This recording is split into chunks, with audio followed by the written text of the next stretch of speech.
समीचीन विकल्पों का सम्यक समाधान। सुनिए परम पूज्य श्रमण श्री सुप्रभ सागर जी महाराज के मुखारबिंद से YouTube चैनल सुप्रभ उवाच पर शुभाशीष परम पूज्य श्रमणाचार्य 108 श्री विशुद्ध सागर जी महाराज। सानिध्य श्रमण सुप्रभ सागर जी महाराज, श्रमण प्रणत सागर जी महाराज। पुण्य आर्जक श्रीमती मधुबाला सुरेश चंद जी पाटोदी, बेटी दामाद श्रीमती विनीता अर्पित जी पहाड़िया मंडीदीप, बेटे बहू मोहित अंकिता पाटोदी, रोहित मुस्कान पाटोदी, अभी नैवेद्य जीने भव्य एवं समस्त पाटोदी परिवार, जैन बर्तन भंडार छिंदवाड़ा। ओम नमः सदेव। नमो नमः सतीशंकराय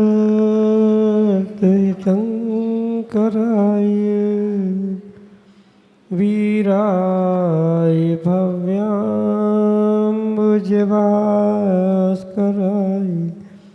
अनंतलोकाय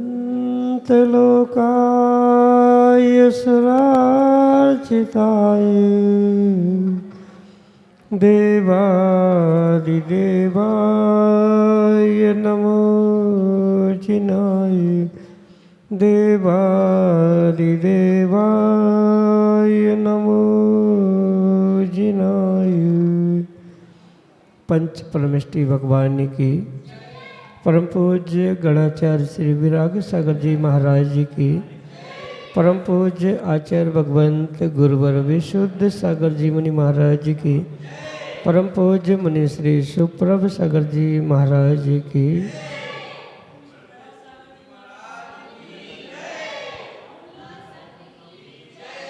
समीचीन विकल्पों का सम्यक समाधान। सम्यक ज्ञान की वह अलौकिक विधा जो हमारे जीवन को सम्यक ज्ञान रूपी ज्योति से ज्योतित करके हमारे अंतरंग के अज्ञान रूपी अंधकार को दूर कराने वाली है।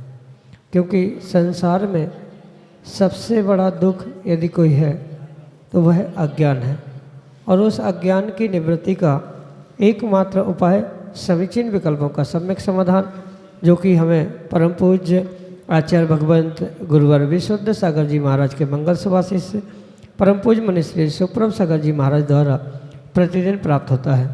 तो ऐसे आत्मकल्याण की अनूठी विधा से आप भी जुड़ने का प्रयास करें और अपना समीचीन विकल्प भेजते हुए परम पूज्य मुनि श्री से उसका सम्यक समाधान प्राप्त करें।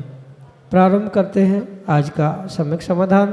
और आज के पहले विकल्प के लिए श्रीमती वर्षा अजय पहाड़िया, हाट पिपलिया मध्य प्रदेश से महाराज जी के चरणों में बारंबार नमोस्तु निवेदित करते हुए अपना प्रश्न रख रहे हैं कि महाराज जी, वास्तु का हमारे जीवन में कितना प्रभाव पड़ता है।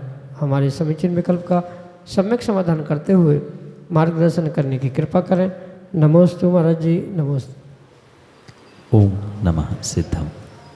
परम पूज्य आचार्य भगवान गुरुवर विशुद्ध सागर जी महाराज की, परम पूज्य मुनि श्री सुप्रभ सागर जी महाराज की।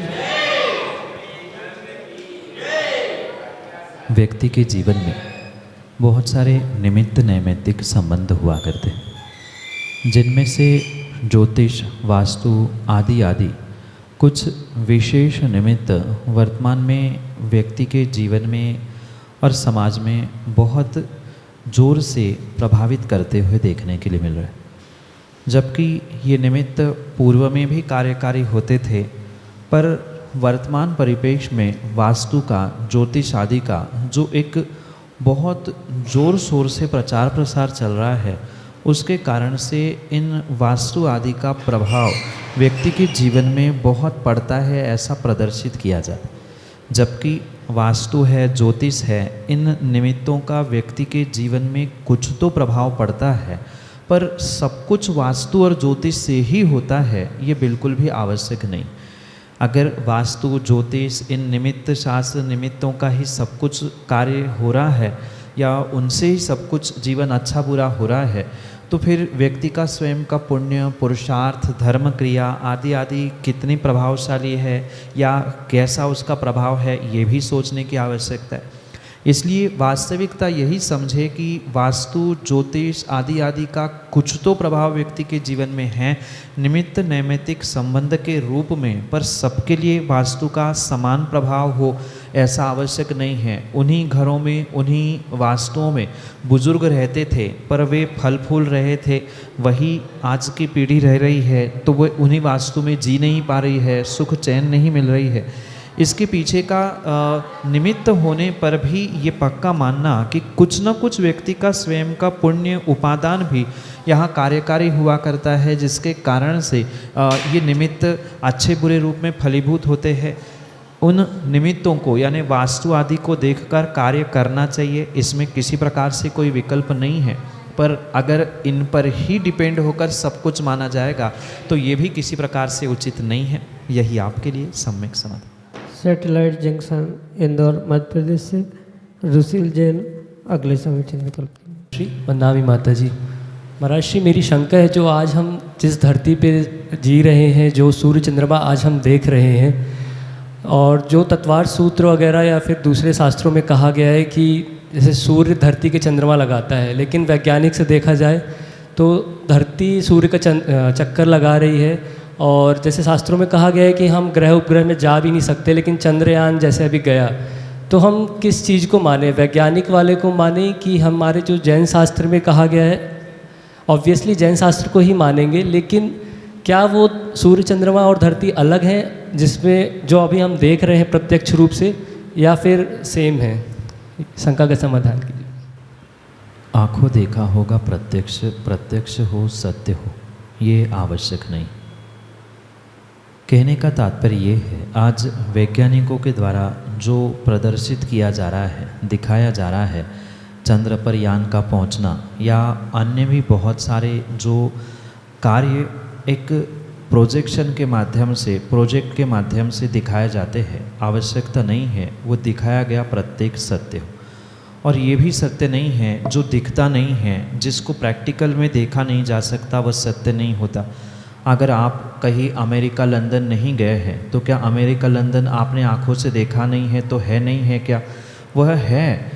तो ये बात हमें वीतराग विज्ञान और वर्तमान के विज्ञान के परिप्रेक्ष्य में समझने की बहुत आवश्यकता है कि वर्तमान का विज्ञान जो आपको प्रैक्टिकल करके दिखा रहा है, चाहे चंद्र पर पहुंचना हो, किन्हीं ग्रहों पे पहुंचना हो या अन्य भी किसी प्रकार की व्यवस्था क्यों ना हो, ये मात्र और मात्र एक प्रोग्रामिंग के अंतर्गत किया गया पुरुषार्थ है।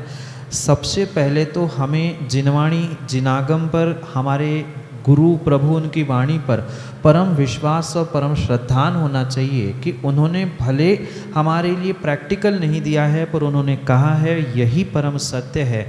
भले ही हमें समझ में नहीं आ रहा है कि कौन घूम रहा है, क्या कर रहा है, इसके लिए बहुत विवेकपूर्वक जिनागम का अध्ययन करना होगा। आज बहुत सारे ऐसे साइट्स, वेबसाइट्स और यूट्यूब चैनल्स बने हैं जो प्रैक्टिकल करके दिखाने का प्रयास कर रहे हैं कि कहाँ पर क्या है, किस प्रकार से ये सूर्य चंद्रमा परिभ्रमण कर रहे हैं, पृथ्वी क्यों नहीं घूम रही है, इनको समझने की आवश्यकता है। और जो सूर्य चंद्रमा आदि आप देख रहे हैं वे वही सूर्य चंद्रमा हैं, पर जैसे जिनागम में इस जम्बू द्वीप में 2 सूर्य 2 चंद्रमा कहे जाते हैं, वही व्यवस्था आज भी दिख रही है।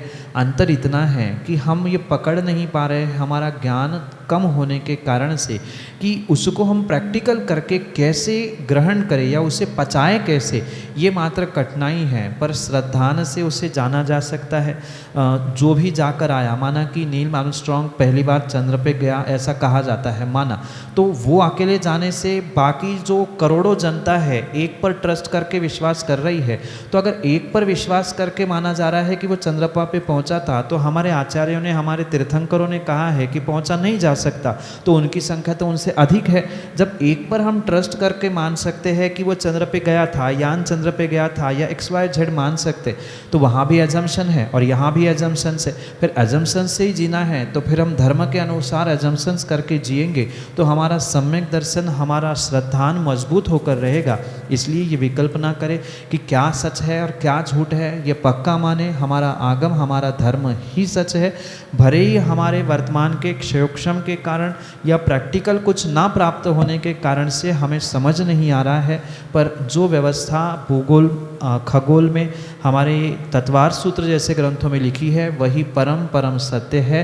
हम जब कभी उन विशेष ज्ञानों को मनपर्य अवधि केवल ज्ञान आदि ज्ञानों को प्राप्त करेंगे तो हमें प्रत्यक्ष इन बातों का ज्ञान होगा और तभी इसका हम निर्णय कर पाएंगे। पर आगम के परिप्रेक्ष्य में हम वही माने जो आज देख रहे हैं। कुछ चीज़ें तो वही है, जैसे वर्तमान में गंगा यमुना आदि आदि नदियाँ हैं, वो ये गंगा यमुना नहीं है जो तत्वार्थ सूत्र में कही है। वह उपलक्षण मानते हुए महानदी है, ऐसी ही ये बड़ी नदी है इसलिए भारत में मानी जा रही है। कुछ विषय समान है, कुछ विषय मात्र मनगढ़ंत कहानियाँ हैं जिसकी विज्ञान के पास भी कोई उत्तर नहीं है। क्योंकि चंद्र के बारे में ही अगर समझे तो जब पहली बार गया था तो अमेरिका ने भेजा तो रशिया ने खंडन किया, उनने किया तो उनने किया। बहुत सारी विडंबनाएं विज्ञान के सामने भी हैं, पर जो प्रैक्टिकल करके विज्ञान दिखाता है उसके कारण से आज का युवा और आज की पीढ़ी उससे आकर्षित होती है, भले ही प्रैक्टिकल नहीं हो। जैसे मैंने कहा बहुत सारे यूट्यूब चैनल्स और वेबसाइट्स है जिसमें इनका डाटा, मतलब हमारे जैनागम के भूगोल खगोल, मेरू पर्वत कैसा है, पृथ्वी कैसी है, क्यों सूर्य चंद्रमा परिभ्रमण कर रहे हैं आदि सब कुछ बताया गया है। उसे पढ़कर देखकर आप पक्का निर्णय करते हुए जैनागम पर ही श्रद्धान करें, अन्यत्र नहीं। यही आपके लिए सम्यक समाधान। श्रेया जैन, सैटेलाइट, इंदौर, मध्य प्रदेश से अगले समीचीन विकल्प करें। नमोस्तु महाराज जी। नमोस्तु वंदामी माता जी। महाराज जी, मेरा प्रश्न यह है कि जब हम पूजन करते हैं तो अगर हम केवल भाव पूजा करें या केवल अक्षत से जो पूजन करते हैं, क्या ये भी उतनी ही पुण्य को देने वाली होती है जितनी हम पूरी अष्टद्रव्य से पूजन करते हैं उस प्रकार? नमोस्तु महाराज। श्रावक और श्राविकाओं के लिए तो पूर्ण रूप से 8 द्रव्यों से द्रव्य पूजन करने का ही विधान आगम में आया और विधि पूर्वक 8 द्रव्यों से स्थापना, विसर्जन आदि आदि जो उसके 5 अंग स्वीकार किए हैं, उन अंगों के साथ विधिवत पूजा करने से ही श्रावक को पूर्ण रूप से आवश्यक पूर्ण करने का, पूजन करने का फल प्राप्त हो सकता है। अन्यथा वर्तमान में जो बहुत सारे शॉर्टकट्स प्राप्त हो चुके हैं, मंदिर में थाली रखी है वही उठा के हमने द्रव्य चढ़ा दिया, या इतनी सी जितनी छोटी सी डिब्बी में चटनी भी नहीं आती उतनी डिब्बी में आज व्यक्ति चावल ले आता है, द्रव्य ले आता है और पूरा विधान और पूरा पूजन उसका उतने से द्रव्य में हो जाता है। तो ये किसी भी प्रकार से पूजन की विधि नहीं है। आचार्य भगवंतों ने तो कहा है आप पूजन करते हुए इतनी द्रव्य की ढेर लगनी चाहिए कि दूसरे देखने वालों को लगना चाहिए ये कितनी सारी द्रव्य चढ़ा रहा है, उसके भी भाव द्रव्य चढ़ाने के होने चाहिए। इतनी विशेष उत्कृष्ट द्रव्यों को और बहुत सारे क्वांटिटी में चढ़ाने का वर्णन आया। आजकल चुटकी भर द्रव्य चढ़ाई जाती है, थाली में भी चुटकी भर होती है और उसमें भी फिर चुटकी भर चढ़ाई जाती है। वह कभी भी पूर्ण फल देने वाली, पुण्य देने वाली हो ही नहीं सकती। दूसरी बात, आज और एक नया तरीका भाव पूजा का जो प्रारंभ हुआ है ये भी किसी प्रकार से उचित नहीं है। भाव पूजा तब कही है जब कुछ विषमता है, घर में कुछ अशुद्धि है, सूतक पातक है, उन दिनों में विधि पूर्वक पूजा तो करनी चाहिए, पर तब भाव पूजा बिना द्रव्य लिए भाव पूजा करनी चाहिए। अगर चावल से ही सब पूजा होती तो क्या आचार्य भगवंतों को इतना विवेक नहीं था, उन्हें 8 द्रव्य अलग अलग क्यों बनाए? चावल से ही पूजा करने की बात कह देते। जो विधि पूर्वाचार्यों ने आगम में उन एक एक द्रव्यों के बारे में लिखी है, वास्तविकता में उन्हीं वैसे ही द्रव्यों से पूजन करने से ही श्रावक को फल मिल सकता है पूर्णतया। नहीं तो जितनी कंजूसी करेंगे, कई सारे स्थानों पे हमने देख लिया फल चढ़ाते हुए खारक के 10 टुकड़े करके मोक्ष फल प्राप्त है, फल के टुकड़े निरूपामिति स्वा, फल मिलेगा कि टुकड़ों में मिलेगा, ये बहुत बड़ी समस्या सामने उपस्थित है। ये सोच समझ कर ही निर्णय करना होगा। भाव पूजन तब की जाती है जिनकी विषमता है, जो द्रव्य नहीं चढ़ा पा रहे हैं, किन्हीं कारणों से अशुद्धि में है, उनके लिए मात्र भाव पूजन है। सामान्य श्रावक द्रव्य पूजन ही करेगा तो ही वह कषाय से रहित माना जाएगा। आचार्य भगवंत कठोर शब्दों में कहते हैं जो अपनी शक्ति होने पर भी उत्कृष्ट द्रव्य चढ़ाते हुए द्रव्य पूजा नहीं करता है, उससे बड़ा कोई कसाई व्यक्ति इस संसार में नहीं है, क्योंकि उसकी अभी लोभ कषाय नहीं छूट रही है। लोभ कषाय का विसर्जन हो, इसलिए स्वयं के द्रव्य से ही पूजन, स्वयं के द्रव्य से ही दान होता है। दूसरों के द्रव्य से दान या दूसरों के द्रव्य से किसी प्रकार से पूजन करना उचित नहीं है। और भाव पूजन भी पुनः ध्यान रखें कि किसी विपरीत परिस्थिति में ही स्वीकार की गई है। सामान्य रूप से भाव पूजन बहुत सारे ऐसे पंथ वर्तमान में बन चुके हैं, मंदिर भी उनके बन चुके हैं, वहाँ मात्र भाव पूजा होती है। पुस्तक खोलो, जोर जोर से पूजन करो, द्रव्य चढ़ाना नहीं, अभिषेक नहीं करना है, भाव कर लो, काम हो जाएगा। भाव से ही पूजन हो रही है, भाव से ही पुण्य मिल रहा है, तो भाव से ही पेट भरकर थाली देखकर या थाली का चित्र देखकर ही या एक ही द्रव्य खाकर पेट भर ले तो वो जब काम नहीं हो सकता, तो पूजन में भी शॉर्टकट उपयोगी नहीं है। यही आपके लिए सम्यक समाधि। इंदौर मध्य प्रदेश से कैलाश जैन अगले समीचीन विकल्प के लिए।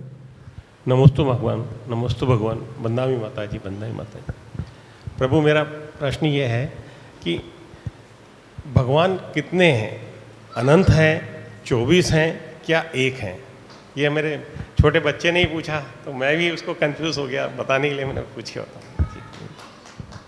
भगवान एक भी है, भगवान 24 भी है, भगवान असंख्यात भी है और भगवान अनंत भी है। जैसी हमारी अपेक्षा है, जैसे हम परमेष्ठी की अपेक्षा से उन्हें समझेंगे, वैसी उनकी व्यवस्था बन जाएगी।